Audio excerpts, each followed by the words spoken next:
All right. Hello, hello. Hey, what's up, Sahana? Well, the very first webcast from the Loveland team, Hey. Fighting Blight with Jerry Paffendorf. Oh, that's my name. Very nice. Yes. And I can see you're wearing the Loveland hat. I am. So I got a really severe bed head, but we won't show that to Yeah, the no, viewer. let's play to our strengths. All right. So, Jerry, this is going to be a fun conversation Okay. about a very grim uh, Yeah, fun topic. and light. Yeah, we're off to a Yeah. good start. No, but we'll have a good loose conversation about Yeah. a serious topic, which is interesting, but also has a lot of negative consequences, which is why it's important to work on. Yeah, so let's talk about all things Blight and Blight specifically in Detroit, and also about how deeply rooted it is in Loveland's origin, Loveland's values, and Loveland's Yeah. mission, and how we've grown since then and found ways to help people in other ways as well, apart from Yes. Blight. And I think as much as we've tried to help with the Blight situation, I think Blight has also helped us in kind of figuring out a path for Loveland and how to find ways to help communities across the I country. think that's fair because it's made us an expert in a lot of other issues that are not blight.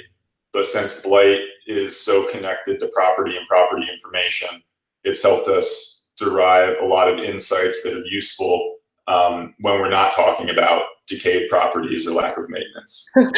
It's funny you bring up decayed because that's what blight means. It's actually a plant disease. It's a botanical term.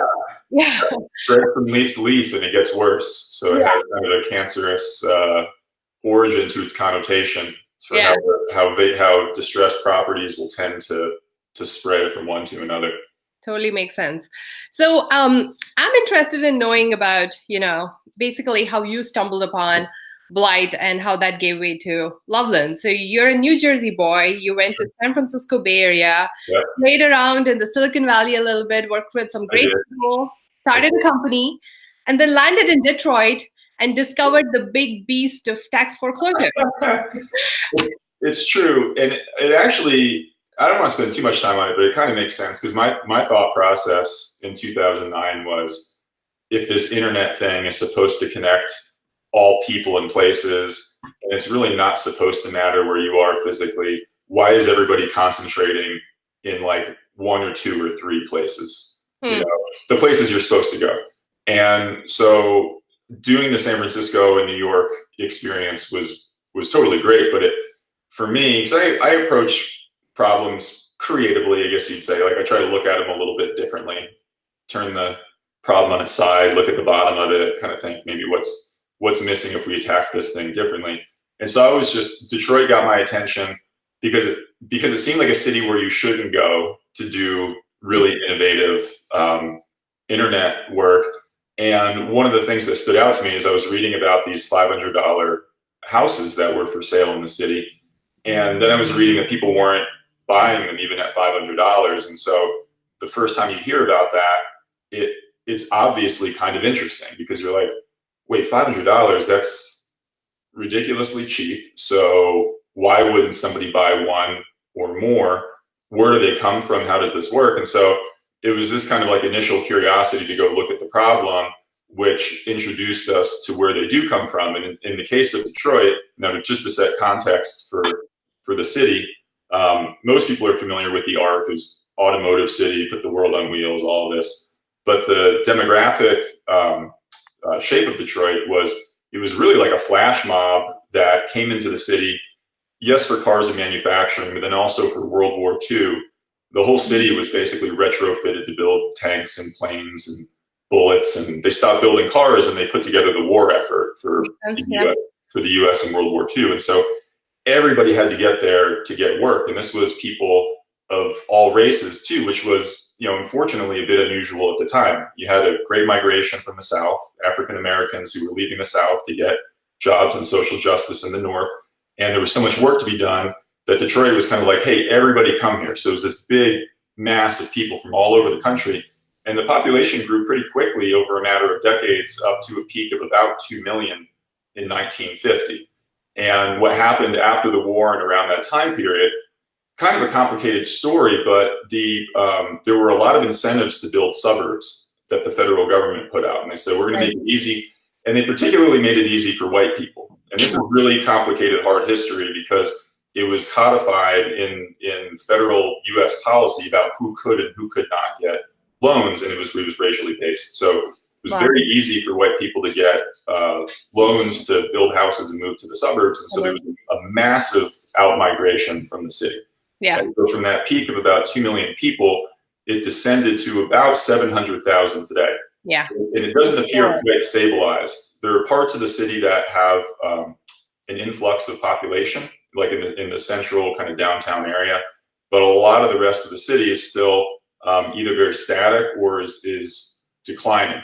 And so if you think about it, I mean, it's kind of common sense why you would have these blight problems. And just to kind of quickly define that, when we say blight, going from the leaf disease, blight is really used to describe anything in the landscape that needs to be cleaned or fixed or healed or has deferred maintenance. Typically, people think vacant houses, missing windows, missing doors, hole in the roof. It can be overgrown fields and lots. It can be dumping, can be like broken sidewalks and just, utility poles and everything else. But anything that obviously needs to be fixed or healed or removed, we're talking about with blight. And so if you have 2 million people and then now you have a third of that, their houses didn't magically disappear. They didn't take their houses with them somewhere else. All that stuff stays in the landscape. So now you don't have enough people to take care of all the property that's there. And then you also have a declining tax base. So there are fewer services for the government to do things about those properties. And so what ends up happening over time is the people get into the vacant houses, people take things of value out of the houses. Unfortunately, economically understandable. If you've got a lot of vacant properties around you that still have furnaces and copper wiring and fixtures and everything else, people naturally get in, people hang out in them.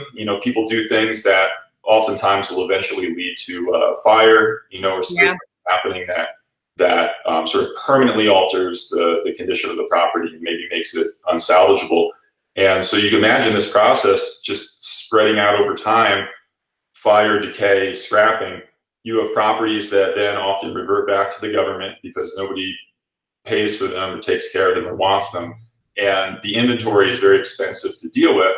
And it's also very hard to keep track of the information about where they are exactly and who owns them, things of that nature. And that's where a lot of our work started to step in, is this basic sense that, okay, so if we want to understand these properties that are being left behind, we need to know where they are, we need to know how big they are, we need to know what they are, we need to know exactly what kind of condition they're in, we need to know who owns them. And so that really sent us down this path of mapping the land grid, where it's like, if we're going to look at the entire city and the health of the city, we need to understand what's happening with every individual cell of that city. And I think the parcels are like a cell in the body. Right.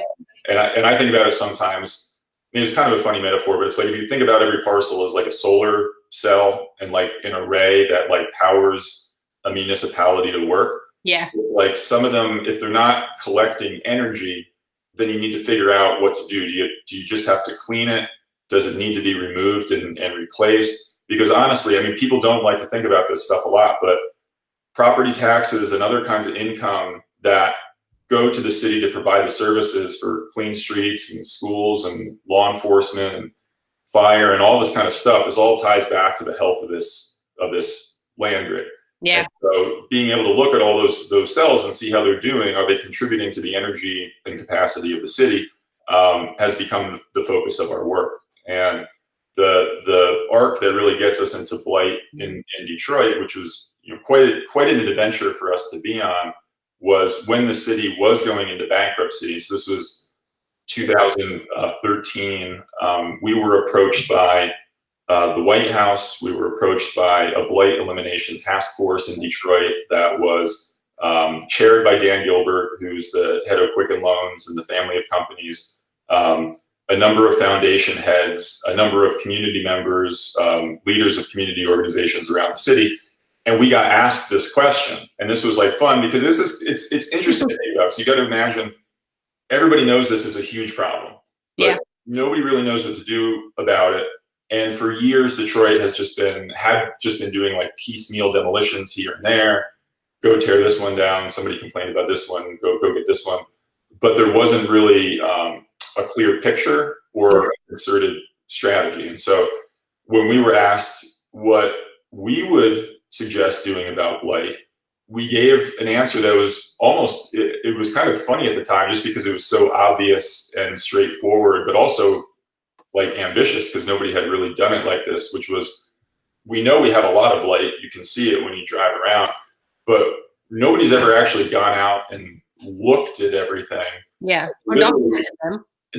Look at every single property. Just go and get the job done. We have about 400,000 properties. So, here's the math and how long it would take with a certain number of people. Like, do you guys want to go and do this? Because if we do this, we can create a picture of the city at a granular cellular level that's never been seen before. And we can do it in a way where that information can be updated over time. So that if something changes, if the building is fixed up or if the building is torn down, that can actually change in the data. It won't just be like a picture, like a colorful blob.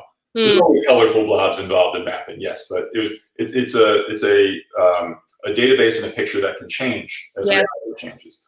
And so we actually went out and we did that, and that was with working with a number of great local partners. We worked with Data Driven Detroit. We worked with almost too many people to mention easily. Yeah. Went out, visited those 400,000-ish properties, and then one of the foundational things that we really advocated for was then making that data public too. Yeah. One of the things that we see is that things tend to work better when you do them with people and not secretly, and then if you just kind of do them to people, or if you act like you know everything and nothing in your data could be wrong. And obviously, when you're talking about things like blight and demolition programs, you want to be darn sure that you give people the opportunity to look at what the city government is looking at and say, hey, you're mistaken about that. Yeah. It's not a vacant blighted house. It's my house. I'm in it with my family, so you should probably remove it from the list. But also over here, you think that this one's in good shape because it looked fine from the street. But I'm going to tell you, I'm in my backyard. This house doesn't have the back of a house. It needs to be dealt with. So all these creating room for public input and correction if things were mistaken or off or changed was a big part of that program. And I'm definitely proud to say that in Detroit, what that led to was first much more open data policy for the city. Yeah. Great, because people saw that doing that citywide survey was almost like you have all these different departments who have data, right? Everybody's got their own data, and very few of them are sharing it. But the citywide survey of conditions and occupancy and land use was almost like we were throwing a data party and we brought a significant dish to the table. It was like the banquet is starting and we have put the setting down. Who else would like to contribute something to make this picture richer? Yeah. And then here comes the fire department, right? Here comes buildings and safety. Here comes the land bank. Here come these other organizations that then said, hey, it looks like the sky didn't fall when you did that. So maybe, we can put our stuff together into the picture. And so we were actually able to go further in our assessment of vacancy and blight by incorporating other data sets that typically exist in cities as well. Like, so we had our canvassers visit everything, picture, condition, land use, occupancy, is it an emergency blight situation? But then we also had other utilities contribute data too. So we had, the water department contributed, is the water on or off at this particular property? Wow. Energy company, are the lights on? Is the energy on at this particular property? U.S. Postal Service data, are they collecting mail at this property? And so that allowed us to add to the in-person observed information these other indicators. So there's kind of an index. And so now you're looking at your properties that, if it's got 4 points to it, that means it looked vacant, it's not getting mail, has no water, has no electricity. That's probably a property that should be addressed in some way versus something where, and in Detroit, there were all sorts of interesting situations too that I think speak to the poverty that can come in these situations. Yeah, right. Because you'll see people with water on, but maybe no energy right now. Or maybe the water is coming on and off. because people are struggling to pay. And that indicates other things that need to be done about blight that are economic or are people and community based, in addition to just painting or demolishing or whatever the case is. You got to address these deeper parts of the system too, for people who just can't pay to maintain properties. So all of that data ended up being very helpful for the city in acquiring a lot of federal resources for blight work, for demolition and for other things. And that really showed us that this is something that will be useful in other communities. They don't need to be as big as Detroit. You know, Detroit is like, you know, unfortunately kind of like the Manhattan of blight in a lot of ways, just because it was so extreme that there are places that are in that league, but we also recognize that you don't need to be a huge city to have this problem and to do something about it. And so that set us on this path of building out this platform that makes it easy for a community of any size to do something similar. All right, have all your data easily organized, go out in the field, take pictures, make notes, have it all attached nicely, and then use that to plan, to budget, to involve people, to make progress, to show progress. So, yeah, that was the Detroit arc that got us into it. And it's not over yet, but a lot of good things have happened. You know? Yeah, a lot of good things have happened. I mean, this was Motor City Mapping, the initiative. And back in 2014, I have some stats here that say that we found, well, you found with the Motor City Mapping Initiative, 59,000, close to 60,000 vacant structures and 27,000 vacant lots. Yeah. And, I mean, that was probably the first time so much of it was documented. Yeah, and there's more. Sometimes I feel like Detroit is like, I'm like, how are there still so many buildings? Because there's been so much demolition for demolitions. Yeah. I'm like, how are these? It's like the scarf keeps coming out of the hat. It's like, how is this happening? But no, I think being able to put that number together, and for those who don't know, I mean, that's 60,000 vacant buildings. I mean, that's enormous. Like for some context, you know, a city like Flint, Michigan, I mean, that's more than the number of properties that they have in the city, period. And that's just vacant buildings. And Flint is not a large city, but it's in the context of American cities. I mean, it's a larger community than many. It's a sizable community with a sizable population. So it's just almost an obscene number of properties that need to be dealt with. And then if you think of like the different ways that you can deal with vacant properties, you know, there's sort of some general, I think the first thing, and this is so basic, it's like if you are struggling with this in your community, you need to get some sort of baseline survey done. Like you need to just, it's not rocket science, like you need to physically go out, count, and document so that you move from knowing there's a bunch of messed up stuff over here, there's sort of some messed up stuff over here, and we think it maybe is like 1,000-ish or something like that. It's really not that hard. People can get together, roll up their sleeves, do a few weekends, traveling the city, going through some neighborhoods, making notes when there's a property that clearly needs some TLC. It needs to be secured, sealed, rehabbed, taken down, mowed, whatever the case is. You can get that baseline data. More people do that all the time. It's not. It's really not rocket science to do. So the first thing is you got to figure that out, because once you have that, then you really have the roadmap or the picture to say like, okay, what is the scale of all of this? And then how does it look like we should be prioritizing this work? And what are the different categories? Like this one, like I know when we did for Motor City Mapping, we tried to be very conservative about suggesting a demolition.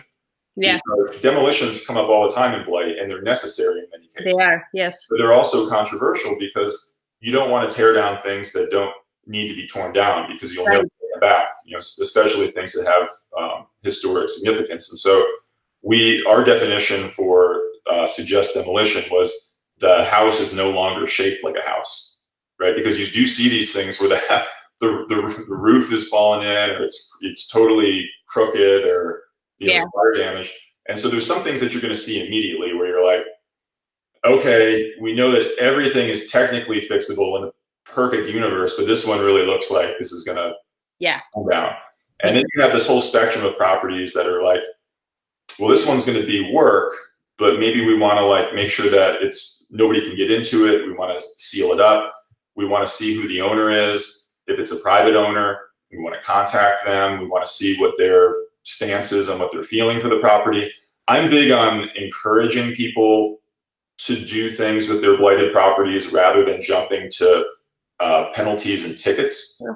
But like anything, there's like a carrot and a stick kind of approach that can be had. Sometimes people are just purely absentee. They really don't care. They kind of view it as a lottery ticket that may pay out eventually, but they're really not going to do anything about it. Right. And that's a tough situation where communities probably do want to consider, ticketing or some sort of action that puts pressure on. But then you'll find people in situations where, they're from the neighborhood originally. Even if they're not, they've got a property that they don't feel good about and they want to do something about. Yeah. They might not know how, or they might not have the money right now. And by putting them together into a network of other people who are trying to do this, or matching them to granting programs or things of that nature, you can get people to get to work on properties just through encouragement and connecting them with resources. And there's a different category too if the property is already owned by the public, because I know in the case of Detroit, boy, we got a lot of publicly owned properties that I would call accidentally publicly owned. And by that I mean, like, the public wants to own the park. The public wants to own City Hall. The public wants to own the storage shed for the snowplows, but they didn't want to own the house that somebody abandoned, which is dilapidated, has no chimney, has no porch, and there's no real plan for it. But once the public has a property, then you really can get to work on it much quicker when you have a plan for blight, because you have the permission to do it. You don't need to get it from somebody else or get permission. So there's all these different ranges of things, and one that I want to mention too, because I don't feel like this is valued enough, and I want to be careful in how I say this, because there's many cases where this is not appropriate, but I do think that there's also something to be said for if there's an obsolete building or obsolete infrastructure or a large field that nobody's currently mowing.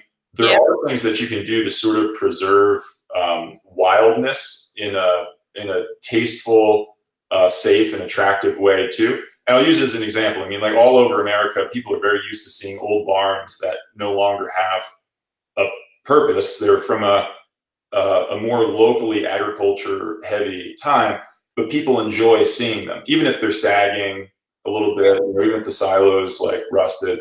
And there are definitely things that happen in cities like that. Like, so Mary and I, Mary, our chief operations officer and co-founder at Loveland, she and I are splitting our time now between Detroit and Calumet, Michigan.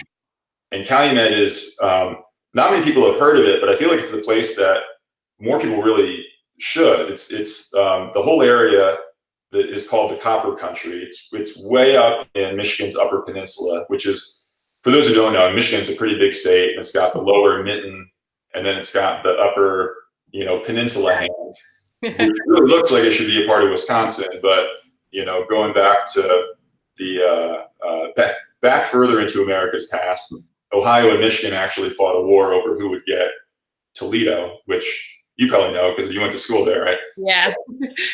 So the compromise was Ohio would get Toledo, Michigan would start a little bit higher up, and Michigan would get the Upper Peninsula. So the Calumet is on sort of the Upper Peninsula of the Upper Peninsula. It's a peninsula called the Keweenaw that is very geologically unique and has the purest accessible copper in the world at the surface level. And so going back to the 1800s, this was just an incredible boom town. I mean, we get like 30 feet of snow in the winter here.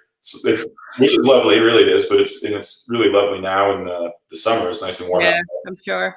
But this was a place that people came to in droves, largely immigrants, people who had not been in America before came over to get jobs in these mines. And the operations here, it's really kind of hard to express without looking at it, but some of these mines went up to 6,000 feet deep under the ground. We're talking 1800s too, right? So this is like This is an earlier form of industrial mining.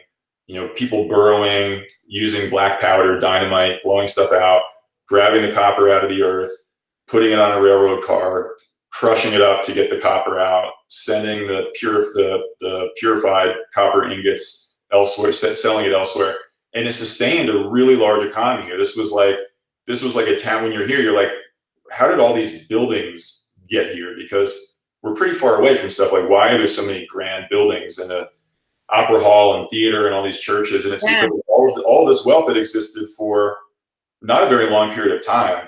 Call it like 70 years of an extractive economy, put up all of this architecture and infrastructure. And today, when you're here, you would see how foolish it would be to just tear this stuff down, even if it's not in use, right? Yeah. So if you've got, your silo, from the mine shaft, and you've got all this infrastructure, tractors and railroad car pieces and mining tools. I mean, that stuff is all just here. You can see it. And the last thing that would ever occur to you, or at least to most people, I think, fortunately, is like, we got to throw all this stuff out. Like, throw out everything that we're not using, because it would completely erase the character of the place. And at some point, that's an asset. Do you know what I mean? It was funny. I was actually on this note. It might be interesting for people. So a couple nights ago, I went on. It was called a ghost sign tour, and Calumet's actually in a national historic park. So it's got some resources for preservation.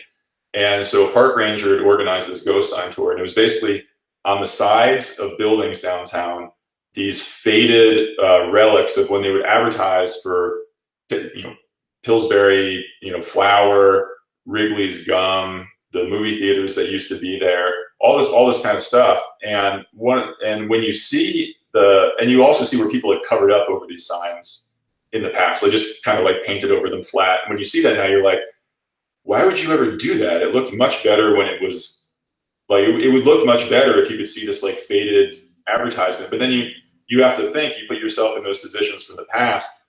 There's a point in time, the awkward point in time, where it's not really significant yet. It's just kind of old and cruddy.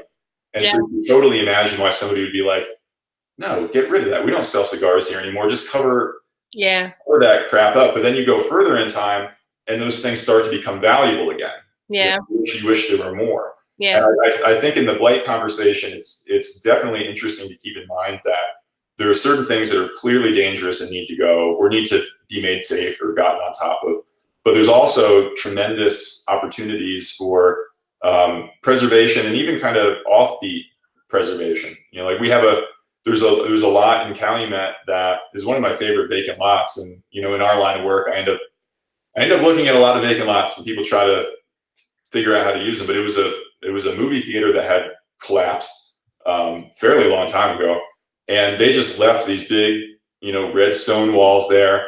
And on the lot itself, they just made this rock garden of materials from parts of the building that had fallen down. And they just turned it into this really attractive place to gather and sit. And it's beautiful. But it's not what you might think. Like, if your approach is just like, throw everything out as like our first principle, there are cases where communities could be missing an opportunity to showcase their history and thereby be attractive to visitors, right? People want to go and see and learn something. So I always want to say that when we talk about Blight, that there is a spectrum of what you can do with it, and it's sometimes it can just be making stuff really safe and then celebrating it. And in the cases where that's not appropriate, you'll probably know it, because there's also just fire damage and glass, and that's got to go. So. Yeah, I've been reading some articles about how the demolitions have helped. I mean, there's correlation that crime has gone down, but also, like you said, it doesn't make sense. That's not the only solution. Blight is a big problem. I think it needs solutions from multiple avenues for it to eventually work, I think. Yes. That brings me to what has happened since MCM. I'm sure a lot of things have happened since. It hasn't entirely corrected the situation, but it has definitely alleviated it.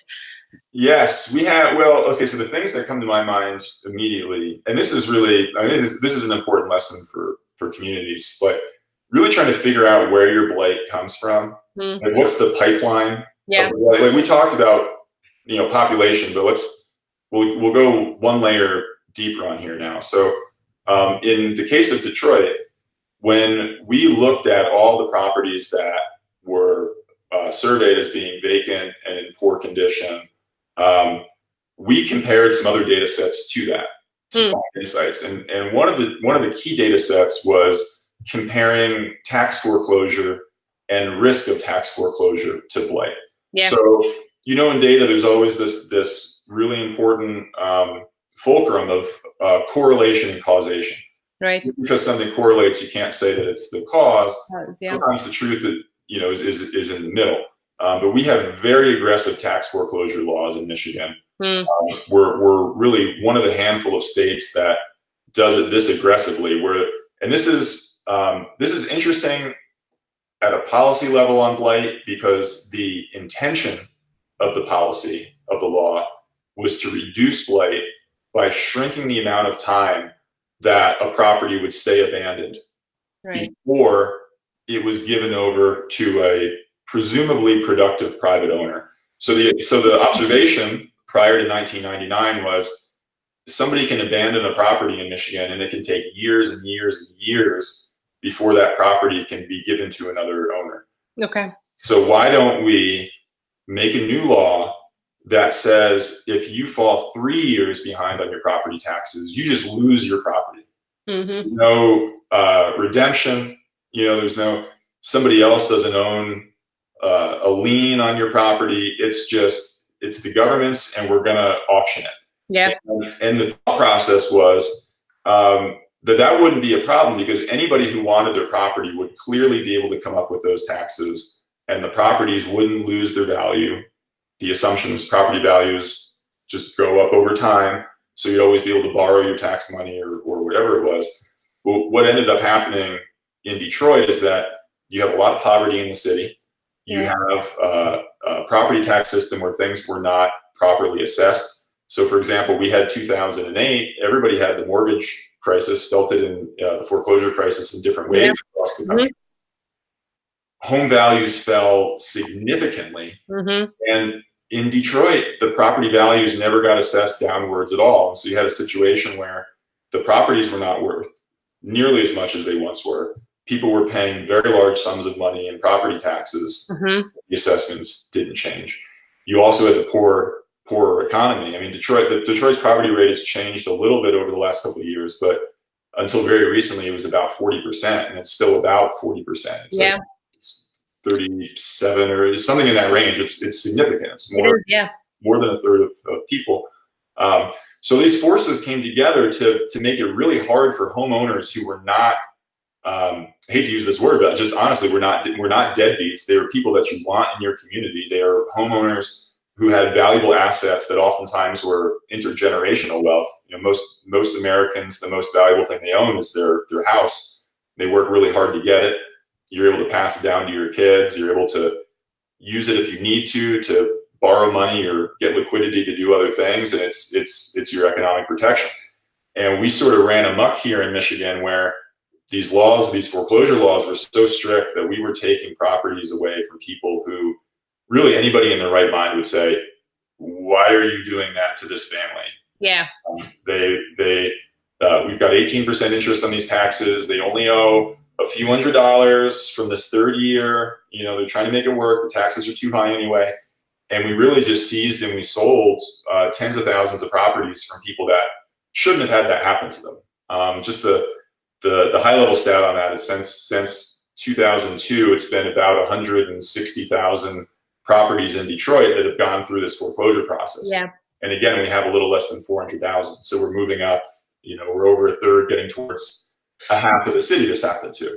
Yeah. And from the stats that we put together, looking at county stuff, it's more than 50,000 were occupied homes. Yeah. So this force is happening to people are losing their houses, their homes are getting auctioned. New buyers are evicting in many cases. Former owners are just leaving because they no longer own the property, and they're like, it's not mine anymore. This is not stable for my family. And so there's a huge overlap. There's about 80% overlap between vacant blighted properties we found in MCM and this tax foreclosure process. And again, correlation, causation. Some were tax foreclosed, I'm sure, because they were truly left and abandoned by the person who had formerly owned it. But a significant number, and I think probably the majority from what we can tell, were people that didn't want to leave these homes, but once ownership was taken. So now we had identified something that clearly significant, saying like, whoa, tax foreclosure is the pipeline of blight. If something is going into tax foreclosure, if it's occupied, you probably want to help that person or that family stay in it. And if it's not occupied, you want to be paying attention to it, because if it's not blighted already, it's likely to be blighted very soon. Yeah. And for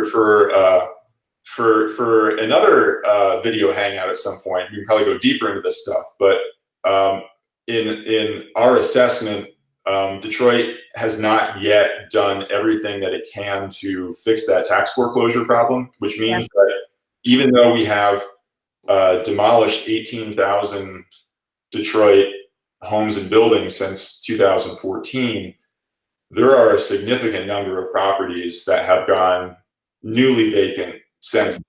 So it's not like you can just take, this was the number of vacant properties, subtract 18,000 from it, and that's the current number.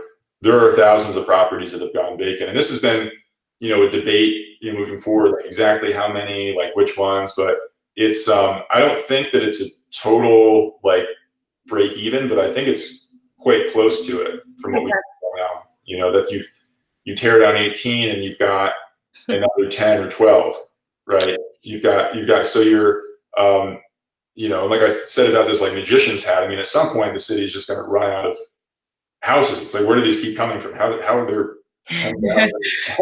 How are there 10,000 more? But I think that's really important for communities to consider is, if it's deeper than just population having left, but you have a policy that is working counter to properties being safe, stable, occupied, you really need to take a deep look at what you're doing, because it's, complicated organizations like municipalities that are nested too. So you've got the city, you've got the county, you've got the state, can accidentally be working at odds to their own interests sometimes. And I think that's really important for people to identify and be honest about, because you can do a lot of hard work and take those 2 steps forward and take 3 back sometimes, or you can fix those things and most of your steps can be forward. Yeah.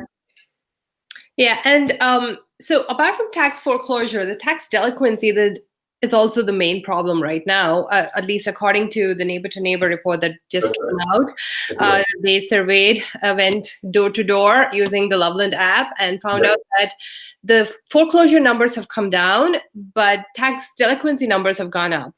So it's like, you try and address one problem and something else pops up.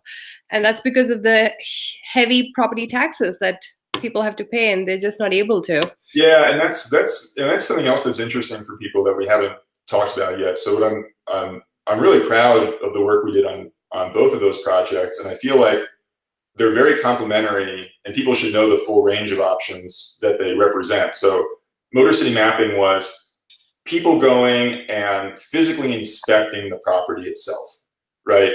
Picture, this is what I see about the property. These are the problems it seems to have. Okay, I've looked at the property, now move on. Neighbor to Neighbor was about approaching, learning from, and counseling the person or the family in the house. And so that recognizing that because they are very connected projects. I know Neighbor to Neighbor talks about Motor City Mapping. It kind of sets the stage, and it starts with that observation that tax foreclosure is the pipeline of blight, and it goes forward with the thesis. Well, how do we reach people who are struggling to pay their taxes as far as possible before they're at risk of losing it to the auction block? And so the data in Detroit right now, there's 60,000 homes that are delinquent on their property taxes. It's very prevalent in the city. It's very, there's a culture of paying your taxes late. It's not easy to pay them on time. As somebody who does that too, as people who are web savvy, right? You like go to the site and you're like, what? like, why do I need to create an account again before I can even see what the balance is? And like, what's this extra fee? And why is this, I don't understand what it's saying. And like, it didn't even send me a receipt. Yeah. What I mean? Just that kind of stuff. Like there's a lot of like, barriers to it. So there were 60,000 homes that were identified as being at a year or more tax delinquent. Yeah. So what Neighbor to Neighbor did is it worked with housing counselors like the United Housing Coalition, United Community Housing Coalition, the Quicken Loans Community Fund, and then what was the number? I even forget because it was so many. It was like 30 some like neighborhood groups. 30 groups, yes. That went out. They used the LandGrid app to visit all of these tax delinquent properties, knock on the door, provide helpful counseling information. Not from the idea is to combine data with human empathy and outreach to really understand why people are struggling and what their options are. And so they would ask questions like, did you know the house was tax delinquent? Are you the owner, the renter, some other relationship? Because even right there, it's just like a process of turning on the lights. Like a tax delinquent house that's headed to foreclosure, if you want to do something about it, the options are very different if it's the owner or a renter. If it's a renter, it's a totally different set of things. If they're paying rent to somebody every month and that person is letting it go into foreclosure, this is a very common story in Detroit. You wake up one day as a renter and there's a new owner who shows up at the door and he wants to raise your rent or he wants to give you an eviction notice. And even though you might not have the right to be at that property permanently because you do rent, you shouldn't be throwing your money down the drain and then being forced to move in a situation like that. So they actually interviewed many people and they reached a lot of the 60,000 in person, and then started to put together a picture of like, okay, who's in these situations, why, which of the properties are, which of the owners are eligible for, it's called a poverty tax exemption. So if you make less than a certain amount, you don't even pay property taxes in Detroit. And that was one of the saddest findings, but a critical finding is just how many people lost their property to tax foreclosure who really should not have been paying property taxes at all, according to the rules and the laws and the policies of the city. So Neighbor to Neighbor has been aggressively working to address that situation and help people. And it is also another approach to eliminating blight. You're just trying to eliminate it before it happens. Yeah. Yeah. So that's why I think that's the critical connection there. You find out what's contributing to blight, and then you can start working upstream. Right? People always talk about upstream and downstream. If you're always working downstream, if you're always cleaning up after the house that burned, right? You're always moving from emergency to emergency, and you're always spending a lot of money to fix that thing. And if you can get to a point, if you can get organized enough with your data and your approach, you can then start to look upstream, and you can much more affordably and effectively stop problems before they have a chance to happen. So it's been really interesting to work on those sides: the human interviews, the property surveys, the prevention, the cleanup. And so that's part of, like you said, I mean, working on these things for some years now, it's like it really has given us an expertise at all sorts of different levels: the citywide level, the neighborhood level, the mid-sized city level, the town level, because you see these same problems reoccur in different forms. It's like a pattern or an archetype. Yeah. And that's what's happening. Like, even if it's not blight, we're able to now help communities and cities and in various ways, because we realize that this data is so vital to a lot of things that they do, that it could be helpful in so many different ways. Yep. And I mean, that's what we've been doing with Ohio and with Flint and so many other, nationwide cities and counties. Yep. And I think in some way, this whole blight issue kind of opened up this whole, world, and the magical world of parcels is being used. Yeah, because it connects to building, to planning, to managing. It's a whole host. We have this tension sometimes where we're like, we don't want to be like the blight people, but it's such an important issue. It's not the only thing we do, and we always want to let people know that it's not the only thing. It's true. But I also feel like we're still only just scratching the surface for as many of as thousands of different people and places that we've touched with the work and the software. I feel like there's still work for us to do, just to really roll out the red carpet, to be approachable to people, to say like, this is actually something, this kind of work you can afford, Yeah. And again, you don't need to be a rocket scientist. If you have rocket scientists, we'd love to work with them, as part of it. But you don't. What I mean by that is it's not like a lot of it is pretty straightforward. It's like filling out a coloring book of information about the properties in your city that make it clear and get people on the same page that, yeah, we need to address that. Yeah. Yeah, this owner is a problem owner. He owns dozens of properties and never responds and is one of the biggest contributors to blight problems. So how do we work on that?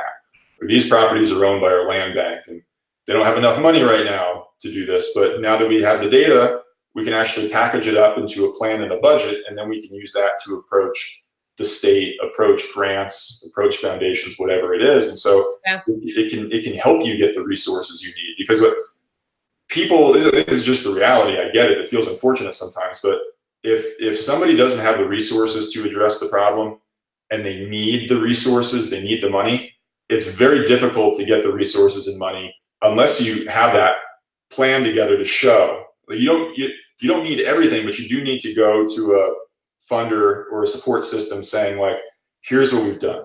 Yeah. We took the little bit that we have and we put it all together into a picture where now we know there's 417 properties that need to be addressed. And according to our calculations, each one of those is going to cost $14,500. And these 17 are special. They're going to be more expensive or different or have a different use. So what can we do together to start to get this funding in place? And by the way, we can use the same system to demonstrate progress as stuff changes. Now all of a sudden it's like, oh, I see. Like we can work together on this. It's not going to be a black hole of,